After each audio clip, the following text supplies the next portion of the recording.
Hola, soc en Pol, tinc 12 anys i avui us parlaré del llenguatge no verbal.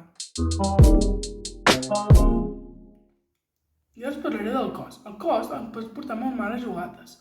Per exemple, Gerard, m'ajudes a fer l'arbre, sisplau? Ara no ho vull, deixa'm en pau. I clar, penseu que saber controlar el cos no només us farà pujar nota a les presentacions de l'institut, també us pot ajudar al dia a dia. El contacte visual és molt important. Mireu.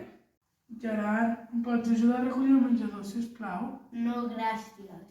Heu vist, sense contacte visual no m'ha volgut ajudar, però si ara posem contacte visual, potser sí que ens ajudarà. Gerard, em pots ajudar a recollir el menjador, sisplau? Sí, va, anem-hi. Ho heu vist? Ara ja no tinc que recollir sol el menjador.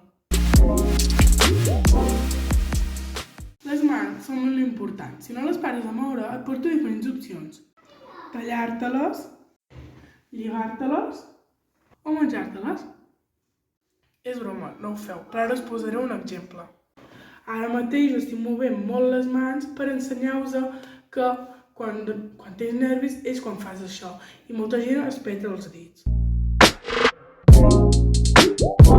El context és molt important. No podem explicar una cosa alegre com si fos de por, és a dir...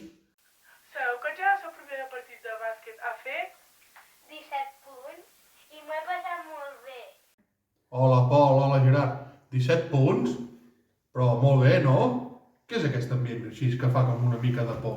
Què passa aquí? Que sí, Arnau? Que fa com una mica de por, això? Sí. Ah, molt bé.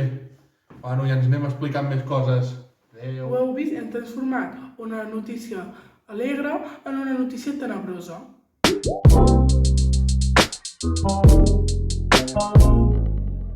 I ara us parlaré sobre el cos. El cos es pot portar moltes... I ara et toca a tu. Envia un vídeo al concurs Jo tinc la paraula explicant les males passades que t'hagin passat amb el teu cos.